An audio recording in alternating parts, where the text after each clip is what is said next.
church, pray for your pastors, pray for the leadership, pray for your members. I'm telling you, I've seen a lot in church.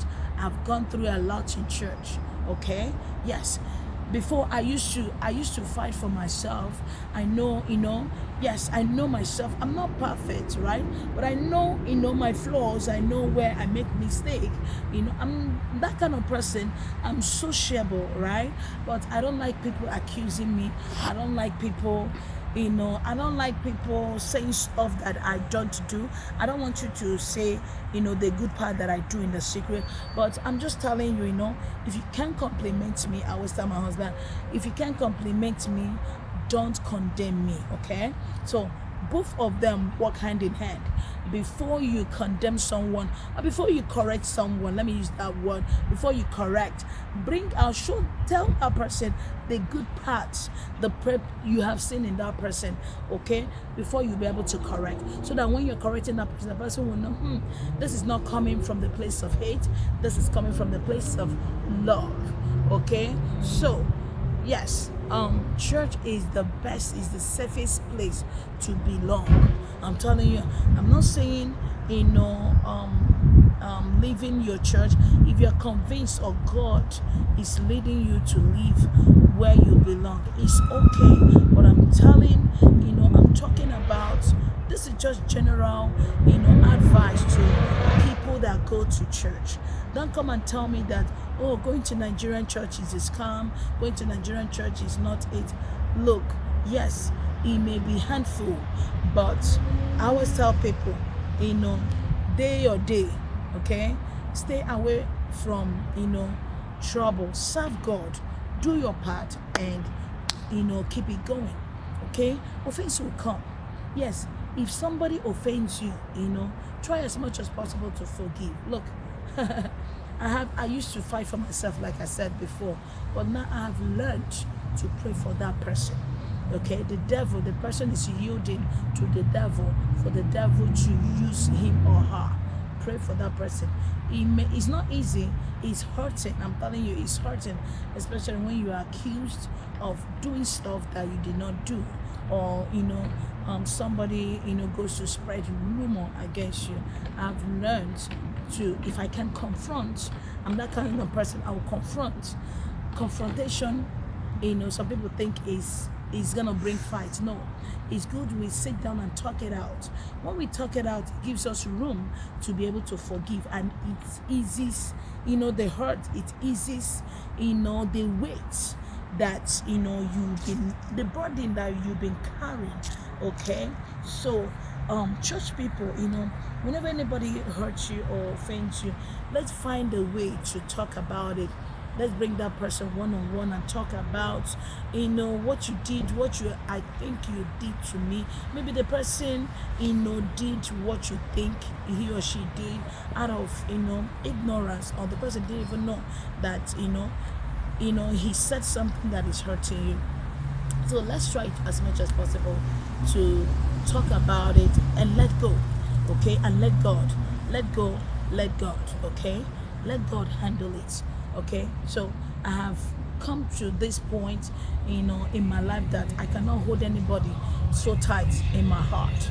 Okay, I've learned to, draw my boundary. Okay, yes, those ones that are causing trouble in church may not leave the church; they're still there. Okay, so you running away from the church, is yeah, sometimes it's healthy, right, for your health, for your mental health, okay?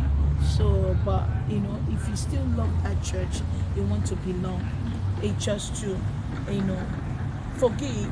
And when you see those ones, it's not like you're not gonna associate with them, but draw your boundary and know your extent, the extent you can go with this ones. They may be in the same group with you, but know what you say per time, because what you say will be, taken in the dark and twisted, and just, this person will not love you. This person cannot love you. So know that everybody will not love you. Everybody will not be your friend. just, you go to church to serve God. Make sure you're not the one causing trouble in the church. I'm telling you, folks, don't fight the church of God. Don't fight the church of God. Some people say, oh, I'm not fighting the church of God. Fighting the church of God is not the building. You're not pushing the building to fall. When you are fighting against the human beings, the leaders that God has entrusted, the assignment into their hands, you are fighting everything they say to you. You find fault in little things. Look, guys, learn to take little things little. Okay, if it's something that you have to go to your pastor, like I said, if your pastor is not the problem, go to your pastor, confide in him. Pastor, I am bothered, I am worried about this, about that. Your pastor will, by the grace of God, God will give him wisdom on how to handle it, so that things will not spill or things will not go out of hand. Okay, so let's try as much as possible to resolve issues happening in your church. Okay, yes, pray for your pastor, pray for your pastor's wife, pray for your pastor's family. If the pastor, let's stop all this bringing complaints to the pastor. It's gonna bring distraction to this man or this woman of God. It's gonna bring distraction. Let's, our focus should be winning souls for God, populating the kingdom of God and depopulating hell. Let it be our main goal of going to church, not going to socialize, not going to talk about what somebody is wearing or what somebody did not do.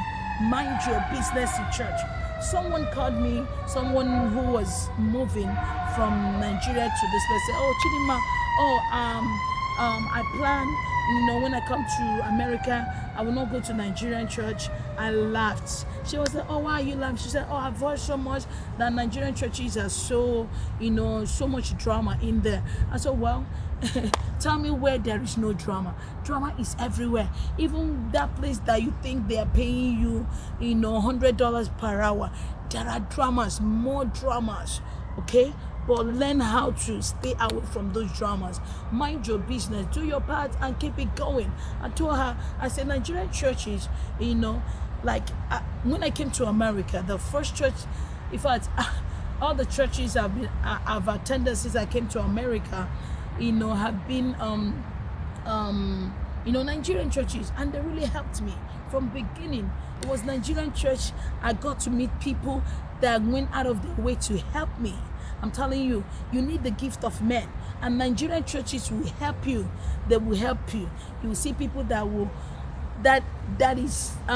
able, to room you without charging you money or small money. People who are ready to give a car. Look, in Winter Chapel, Orlando, there was a time this church member, gave out her car. She gifted her car to a new church member. Things are being done. If somebody, gives you a car, what has the person done? Taking out a burden off of your shoulder, right? Come on now, okay? I'm not saying going to American church is not good, but I'm telling you, I have gone to both, okay? So, yeah, try as much as possible, guys, to, stay in love. Have a blessed one.